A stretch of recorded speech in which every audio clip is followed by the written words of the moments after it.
اور مصیبت پر صبر کرنا یہ ہمت والے کام ہے پتر، ہمت والے کام ہے، ذرا ڈٹ کے کرنا، بے حوصلہ نہ ہونا۔ ایک بزرگ بیٹھے تھے، اللہ کے نیک بندے بھی تھے اور تجارت بھی کرتے تھے، لاکھوں کا کاروبار تھا۔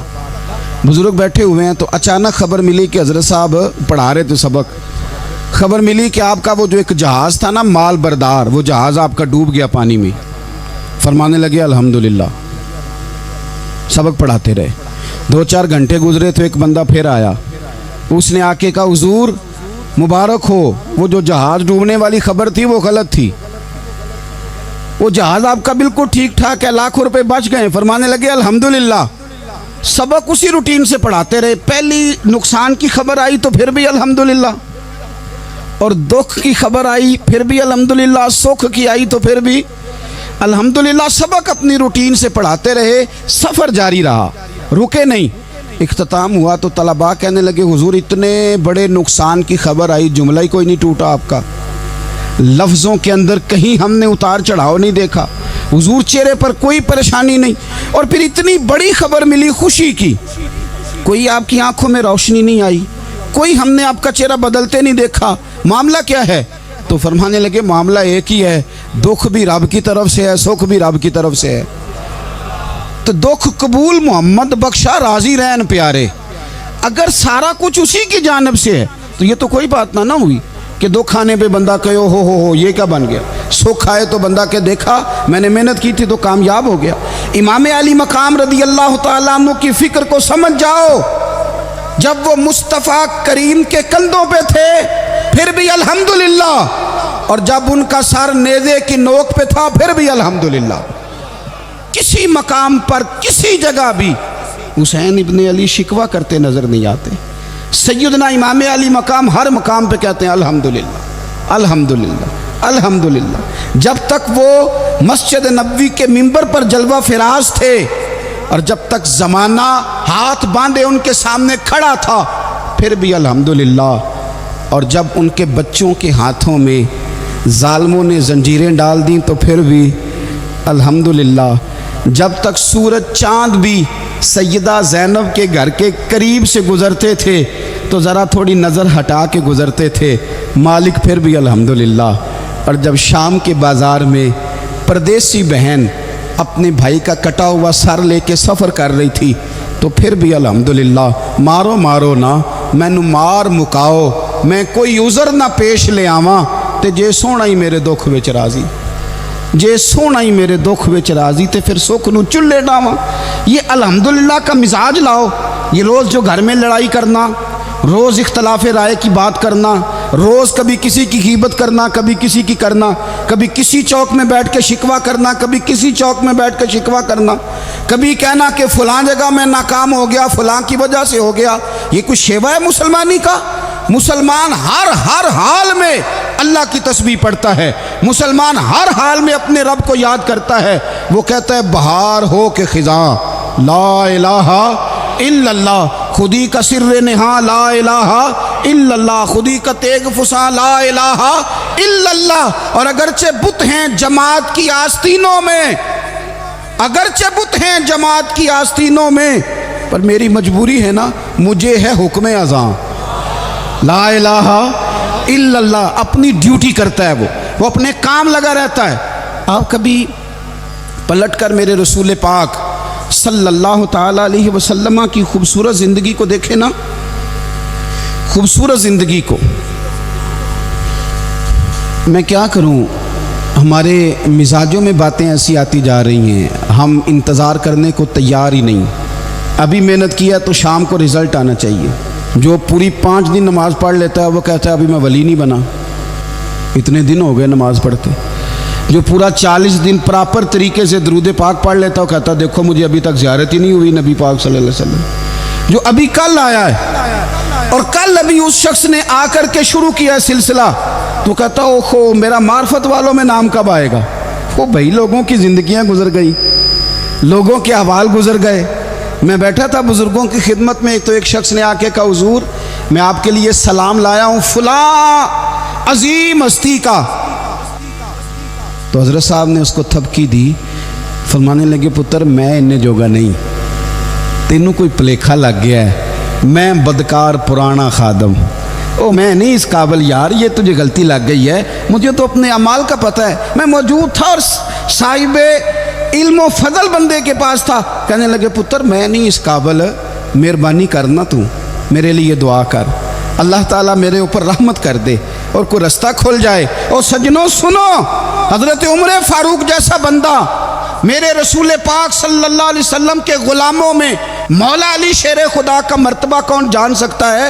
حضرت علی کہا کرتے تھے میرا دل کرتا ہے اس طرح کے اعمال لے کے اللہ کی بارگاہ میں جاؤں جو اعمال سیدنا فاروق اعظم کے ہیں۔ اتنا صالح بندہ، اتنا پرہیزگار بندہ، لیکن حضرت عمر فاروق کے انتقال کا وقت آیا تو لوگ ان کی تعریفیں کرنے لگے، عمر کی بڑی بات ہے، عمر کی بڑی بات ہے۔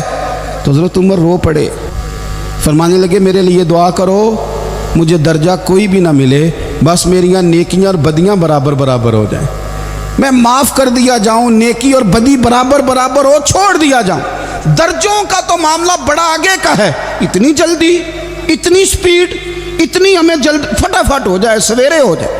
آپ اپنی جد و جہد تو کریں، آپ تھوڑا پلٹ کے تو دیکھیں، آپ دیکھیں کہ لوگ میدانوں میں رہے، میدانوں میں رہے، حضرت خالد بن ولید میدان میں رہے، حضرت سعد بن ابی وقاص میدان میں رہے، حضرت سیدنا ابو عبیدہ بن جراح میدان میں رہے، یہ لوگ ہمیشہ میدانوں میں رہے، اپنی اپنی ڈیوٹی کر کے چلے گئے، اسلام پھیلتا رہا، اپنی اپنی ترتیب سے آگے جاتا رہا، اپنے اپنے رنگ میں اللہ تعالیٰ لوگوں کو دین کی سمجھ عطا کرتا رہا۔ جلدی بڑی ہے، بہت جلدی ہے، شارٹ دروازہ چاہیے، صبر ہی کوئی نہیں، استقامت ہی کوئی نہیں، فٹافٹ ہو جائے۔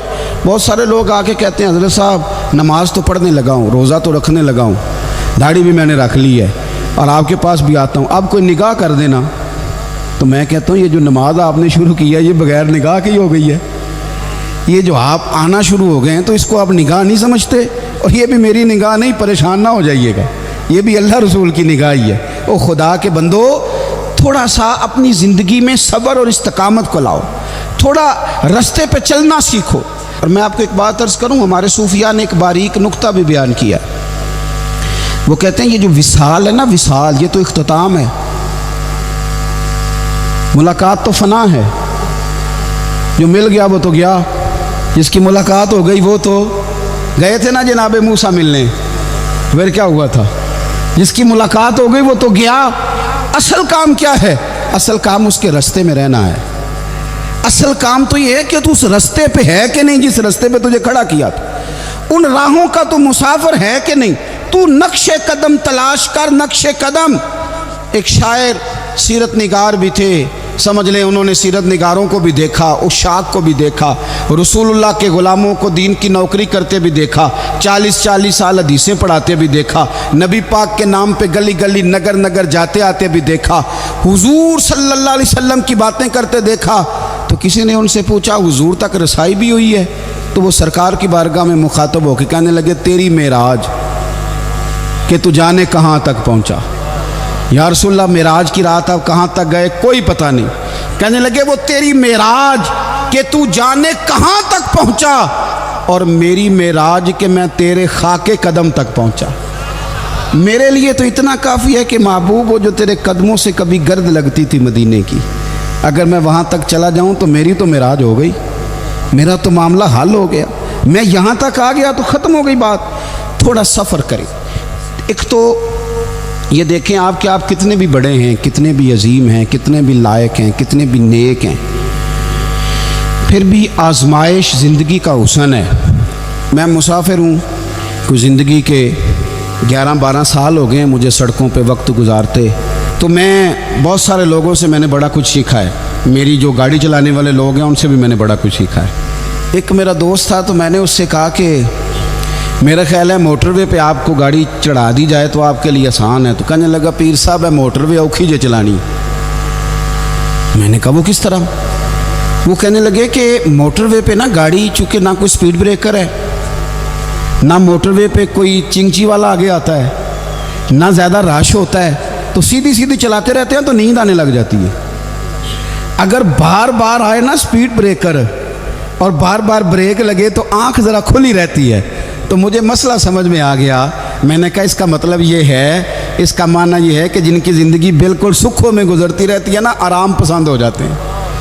جن کی زندگی بالکل آسانیوں میں بیتی ہے وہ آرام پسند ہو جاتے ہیں۔ اور اگر کبھی کبھی سپیڈ بریکر بھی آئے، کبھی کو دکھ بھی دیکھنا پڑے، کبھی کوئی اپنوں بیگانوں کی بات بھی سننی پڑے، کبھی کوئی قریب آتا دور جاتا دکھائی بھی دے، کبھی کوئی بیماری تندرستی، یہ حالات بدلتے رہیں، دن تبدیل ہوتے رہیں، تو پھر لطف بڑا آتا ہے، پھر مزہ بڑا آتا ہے۔ وہ کسی نے کہا تھا لگا نہ جدو میدان ازل دا تے لوکی چوراں وانگ سدھائے، کسی نے لٹ لئی علم جوانی، کسے ہاسے چولی پائے، آزم ویک جہالت ساڈی اسی عشق خرید لے آئے۔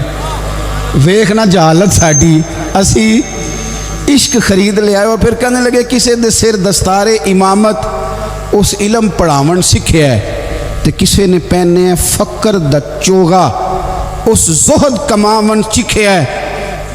آزم ویخ نصیبہ ساڈا اسی یار مناون سکھیا ہے۔ تو ویخ نصیبہ ساڈا اساں یار مناون سکھیا ہے۔ میرے عزیز، زندگی کے اندر دیکھو، کائنات میں سب سے زیادہ محبوبیت میرے رسول پاک کی ہے۔ میرے نبی پاک صلی اللہ علیہ وسلم کی زلف کی بات بھی میرا رب کرتا ہے، حضور کی آنکھوں کی بات بھی میرا رب کرتا ہے، حضور سید عالم کے چہرہ والضحیٰ کی بات بھی کرتا ہے، زلف واللیل کی بات بھی اللہ کرتا ہے۔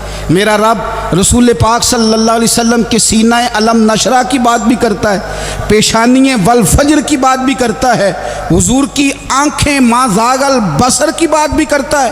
اتنی محبوبیت کہ رسول پاک چلیں تو اللہ اس کی بات بھی کرے، ہجرت کریں تو اس کی بات بھی کرے، جس شہر میں حضور رہیں اس کی قسم اٹھائے۔ اور حال پتہ کیا ہے کہ محبوب پیدا نہیں ہوئے تو باپ چلے گئے، ابھی عمر چھوٹی تھی، ماں کی کھل کے زیارت ہونا تھی کہ اماں بھی چلی گئیں، دادا کندھوں پہ کھلایا کرتے تھے، تو تاریخ کہتی ہے کہ دادا کا جنازہ اٹھا تو پیچھے پیچھے حضور بھی آنسو بہا رہے تھے۔ ایک وفادار بیوی ملی تو اپنے وقت پہ سیدہ خدیجہ بھی چلی گئیں، ایک ٹائم آیا تو جناب ابو طالب بھی رخصت ہو گئے۔ مکے سے حضور کو اتنا پیار تھا وہ چھوڑنا پڑا۔ صادق اور امین کہنے والوں نے حضور کی دعوت کو قبول کرنے سے انکار کر دیا تو رسول کریم نے اپنی پیشانی پر کسی قسم کا کوئی شکن نہیں آنے دیا۔ رسول پاک مدینے آئے تو لوگ تلواریں لے کے بدر میں آ گئے لڑنے، شہید کرنے، حضور وہاں بھی کوئی پریشان نہیں ہوتے۔ میدان احد آیا تو نبی پاک نے اپنے چچا کو کٹے ہوئے وجود میں دیکھا، نکلی ہوئی آنکھوں میں دیکھا، کٹے ہوئے ہونٹوں میں دیکھا۔ کسی جگہ میرے رسول پاک صلی اللہ تعالی علیہ وسلم شکوہ کرتے دکھائی نہیں دیتے۔ حضور کی وہ بیوی سیدہ عائشہ صدیقہ رضی اللہ تعالی عنہ، جن کی پاکی کا رب بیان کرے، ان پر منافقین نے الزام لگا دیا، اتنے پاک گھرانے پر لوگوں نے انگلی اٹھائی۔ میرے رسول نے آنسو بہائے، پر کسی جگہ حضور پریشان ہوتے دکھائی نہیں دیے۔ ہم ڈھونڈنے لگے، تلاش کرنے لگے، جب دروازہ رسول پہ گئے تو حضور خود بولے، میرے رسول فرمانے لگے، میرے غلاموں یاد رکھنا یہ صبر میری چادر ہے، یہ صبر میری چادر ہے، یہ حوصلہ میری چادر ہے۔ سیدہ عائشہ صدیقہ رضی اللہ تعالیٰ عنہ فرمایا کرتی تھی، لوگوں مجھے اللہ کی عزت کی قسم، میں نے حضور سے بڑھ کر کسی کو صبر کرنے والا نہیں دیکھا، کسی کو حوصلہ کرنے والا حضور سے بڑھ کے نہیں دیکھا۔ امت کو کیا ہو گیا؟ یہ چوراہوں پہ لڑ رہی ہے، چوکوں پہ لڑ رہی ہے، گھر ہیں کہ فساد کے آئینہ دار بنے ہوئے، لوگ آ کے رو پڑتے ہیں کہ جناب بھائیوں کا سلوک نہیں، کو دعا کر دیں، رو پڑتے ہیں جناب ابا کے ساتھ بھی لڑائی ہو جاتی ہے، کوئی تعویذ دے دیں، ذرا حوصلہ نہیں، صبر نہیں۔ کسی جگہ ٹھہرنا تو سیکھو میرے عزیز، کسی جگہ او یارو آؤ نا، میدان کربلا کے دو سبق، استقامت اور صبر۔ کتنا درجہ ہے سیدنا بلال حبشی کا، میں تقریر کر دیتا ہوں آپ سن لیتے ہیں، لیکن کبھی وہ انداز بھی تو دیکھو نا۔ حضرت بلال، او میرے دوست، جیل کے اندر بندے کے ہاتھ نہیں باندھے جاتے، پیر نہیں باندھے جاتے، پر لوگ جیل میں روتے ہیں، تڑپتے ہیں۔ سیدنا بلال کہتے ہیں میں کلمہ پڑھتا تھا، رات امیہ مجھے باندھ کے رکھتا تھا، اور سویرے جب پتھر اچھی طرح تپ جاتے تھے نا تو لا کے باہر مجھے پتھروں پہ لٹا دیتا تھا، اور میرے وجود پر بھاری بھرکم پتھر رکھ دیتا تھا۔ سننا ذرا، تصور میں لانا بھلا میں کیا کہنے لگا ہوں۔ حضرت حسان بن ثابت رضی اللہ تعالیٰ عنہ فرماتے ہیں میں مکہ مکرمہ آیا حج یا عمرے کے لیے، تو میں نے مسجد نبوی کے جو آج مؤذن بلال ہیں، میں نے ان کا یہ رنگ دیکھا کہ مکے کے بچوں نے ان کے گلے میں رسی باندھ کے نا تو ہاتھوں میں پکڑی ہوئی، اور مکے کے بازاروں میں نا ان کو کھینچتے ہیں لے جاتے ہیں۔ میں نے ایک شخص سے پوچھا یہ کیا ماجرا ہے، کیا معمہ ہے؟ تو بتانے والوں نے بتایا کہ یہ کالے رنگ کا حبشی غلام مار سارا دن کھاتا ہے، اس کے ساتھ لوگ وہ سلوک کرتے ہیں جو اذیت ناک اور خوفناک ہے، سارا دن مار کھاتا ہے پر اپنی زبان پہ خدا کا نام لیتا رہتا ہے، محمد مصطفیٰ کا نام لیتا رہتا ہے۔ او تینوں لب دیاں آپ گواچے، سانو اپنی خبر نہ کوئی، اویخنا ساتھوں پارے نی ککھ گلیاں، ہن تے آخ دے لوگ شدائی، اسی ننگ نموس دا ساڑ کے چولا، گل پہنے ہے تاج گدائی، اوے سجنا اپنا آپ گوایا ہے تاں یار نے چاتی پائی۔ بھائی اس طرح کا لوگوں نے بھی انداز دیکھا، لیکن ہمارا یہ حال ہے کہ کسی جگہ بھی ٹھہراؤ نہیں، کسی جگہ بھی ٹھہراؤ نہیں، کسی جگہ بھی صبر نہیں، کسی کام پر بھی استقامت نہیں۔ ہماری دوستیاں روز ٹوٹتی ہیں، تعلقات روز کمزور پڑتے ہیں، ہم بڑے جوش کے ساتھ آگے بڑھتے ہیں اور بڑے بڑے اعلانیہ وعدے کرتے ہیں۔ کون سی چیز ہے جو ہمیں کمزور کر دیتی ہے؟ سوائے اس کے کہ ہمارا نفس کمزور ہے، سوائے اس کے کہ ہمارا نظریہ کمزور ہے، سوائے اس کے کہ ہمارے اندر وہ طاقت نہیں جو ہمیں استقامت پہ لا کے کھڑا کرے، جو ہمارے اندر حوصلہ پیدا کرے۔ یاد رکھنا میدان کربلا کے اندر حضرت سیدنا امام حسین رضی اللہ تعالیٰ عنہ کا جو حوصلہ تھا وہ اتنا مثالی تھا، اتنا مثالی تھا، اتنا مثالی تھا۔ ایک جنازہ گھر میں اٹھ جائے نا، اور خدا معاف کرے وہ کسی جوان کا ہو، تو بوڑھے کی کمر کئی روز کھڑی نہیں ہوتی۔ لیکن کربلا کے اس شاہ سوار کی کہانی بھی سننا میرے بھائی، جو اپنے کندھے پہ صبح سے لاشیں اٹھا کے لا رہے ہیں، صبح سے امام علی مقام لاشیں اٹھا کے لاتے ہیں۔ حضرت قاسم بن حسن کا لاشا اٹھا کے لا کے رکھا، حضرت علی اکبر شہید ہو گئے، آواز دی ابا جی سنبھالنا، تو لاش مبارک اٹھا کے رکھی، جناب علی اصغر کی لاش اٹھا کے رکھی۔ بھائی بڑے پیارے ہوتے ہیں، بڑے ہی پیارے ہوتے ہیں، نہ مانے ہم اپنی اولادوں کے سامنے پر بڑے پیارے ہوتے ہیں، جتنا مرضی شکوہ کریں۔ بھائی پائیاں دیاں باواں ہوندے تے بھائی پائیاں دے ویری، بڑے پیارے ہوتے ہیں، کیا کریں بھائی جو ہوئے نہیں ان کی تکلیف سہی جاتی۔ حضرت عباس رضی اللہ تعالیٰ عنہ کو جب امام علی مقام اٹھا کے لا رہے تھے تو ایک منٹ کے لیے رکے اور کہنے لگے اللہ اب میری کمر کمزور پڑ گئی ہے، میرا بھائی چلا گیا تو پیچھے سے نا کچھ کمزور پڑ گئی ہے۔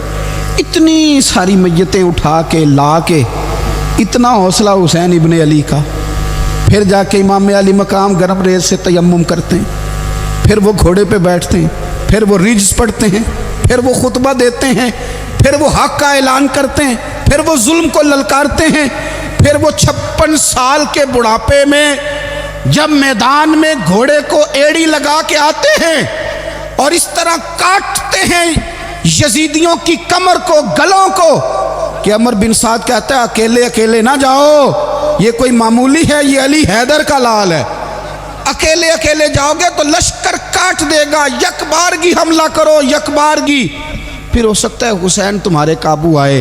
امام علی مقام میدان کربلا میں جب تیر کھا رہے تھے تو تجھے حوصلہ سکھا رہے تھے، مجھے حوصلہ سکھا رہے تھے، جب وہ میدان کربلا میں نیزے کھا رہے تھے، زخم لے رہے تھے تو ڈٹنا سکھا رہے تھے، حوصلہ کرنا سکھا رہے تھے۔ بات بات پہ کمزور پڑنے والوں، ملت کے جوانوں، ابھی تو تم نے بہت سارے اجالے لانے ہیں، ابھی تو کئی اندھیروں سے لڑنا ہے، ابھی تو کئی شمع جلانی ہے، ابھی تو بہت سارے گھر ہیں جو منتظر ہیں کہ تم انقلاب لاؤ، ابھی تو بہت ساری آبادیاں ہیں جہاں تم نے امن قائم کرنا ہے، ابھی تو بہت سارے شہر ہیں جہاں سے تم نے ظلم مٹانا ہے، ابھی تو بہت ساری جگہ ہیں جہاں تمہارے نام کے دیپ جلیں گے، جہاں تم جا کے اسلام کے نام کی تختی لگاؤ گے، ابھی تو بہت سارے مینارے ہیں جن پہ تم نے لا الہ الا اللہ محمد الرسول اللہ کے نام کا جھنڈا لگانا ہے۔ ابھی تو آگے بڑھنا ہے, ابھی تو بہت سارا کام کرنا باقی. اقبال کہنے لگے کہ وقت رخصت ہے کہاں, کام ابھی باقی ہے, اور لوگوں نور توحید کا اتمام ابھی باقی ہے. اور ایک شاعر اور بولے, وہ کہنے لگے مسلمانوں نہ گھبراؤ, خدا کی شان باقی ہے, ابھی اسلام زندہ ہے, ابھی قرآن باقی ہے.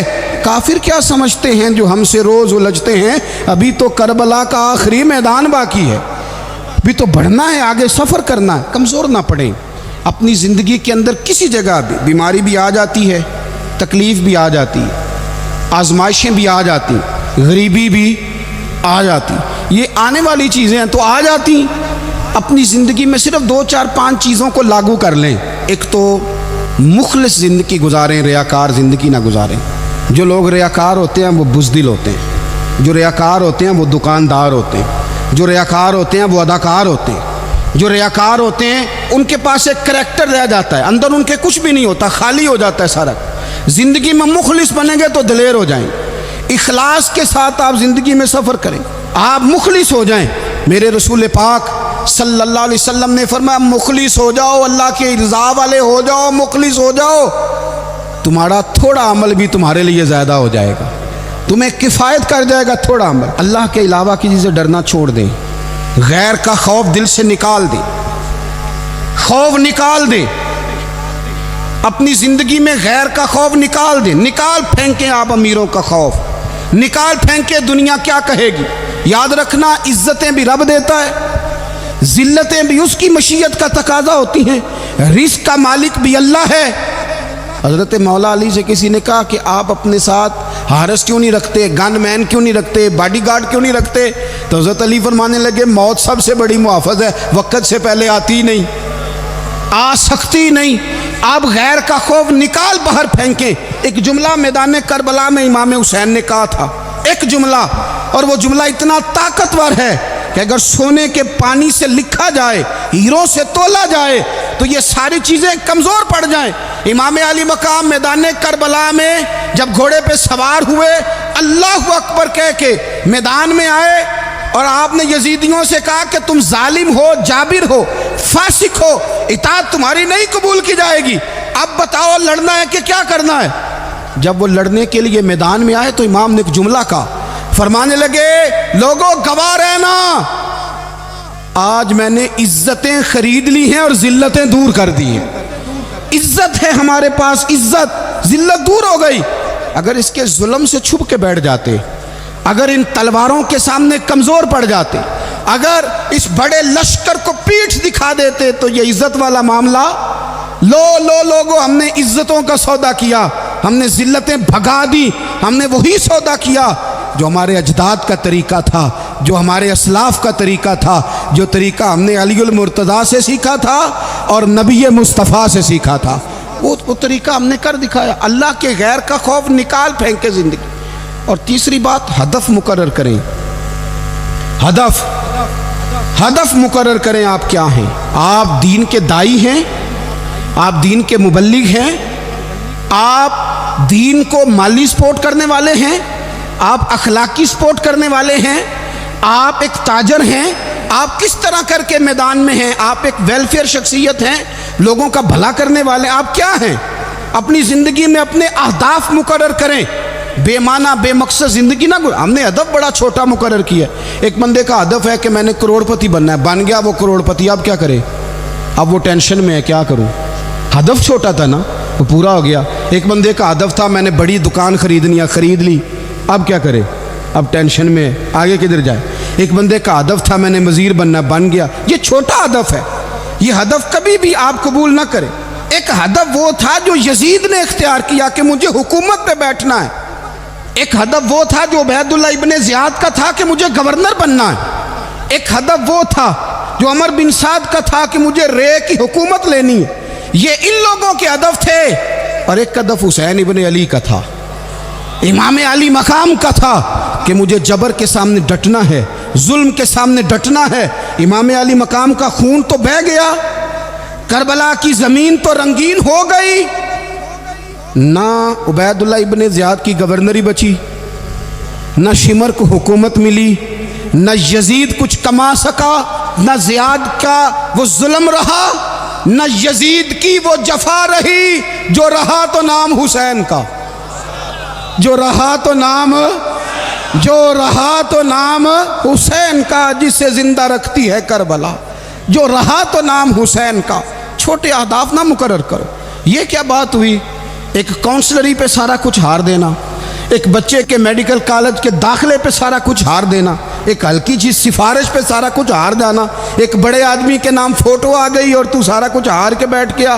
نہ اپنی قیمت تھوڑی نہ لگا، جگہ جگہ نہ بکا کر، جگہ جگہ نہ بکا کر، جگہ جگہ نہ اپنے آپ کو سیل کیا کر۔ ہمارے سودے ہو گئے، ہمیں حضور نے خرید لیا، مدینے کی گلی میں سودا ہو گیا۔ سودا کس نام پہ ہوا؟ کس نام پہ ہوا؟ ہم نے صرف اتنا کہا کہ یا رسول اللہ میدان محشر کہہ دینا کہ وہ دیکھو ہمارا غلام آ رہا ہے۔ بس اتنی سی بات پہ سودا ہوا، بک گئے، طے کر لیا، اس کو معراج سمجھا۔ بھائی کمزور کیسے پڑ گئے ہم؟ کس مقام پہ کمزور پڑ گئے؟ کہاں جا کے ہمارے اندر کمزوری آئی؟ استقامت، صبر، حوصلہ، ڈٹنا، مضبوط ہونا۔ ہم نا سوشل میڈیا دیکھ کے رائے قائم کرتے ہیں، آج کل یہ ہو رہا ہے تو لہذا اب بھی یہ کر دیں، کل وہ ہو رہا ہے تو لہذا اب بھی وہ کر دیں۔ ہمارا نظریہ کتاب و سنت ہے، ہمارا نظریہ وہ ٹرینڈ نہیں جو آج کل فلانی جگہ پہ چل رہا ہے۔ ہمارا نظریہ ہمارے بزرگوں کے 1400 سالہ نظریات ہیں۔ آپ 4 5 6 خبریں دیکھ کے نظریہ نہ بنایا کریں، نظریہ اللہ کی کتاب دیکھ کے بنائیں، رسول اللہ کا فرمان دیکھ کے بنائیں۔ 5 7 10 20 اینکر جہاں آپ کو لے کے جائیں وہ والا ذہن نہ بنائیں، ذہن وہ بنائیں جو ذہن ہمیں سیدنا امام حسین نے عطا فرمایا ہے۔ اپنی زندگی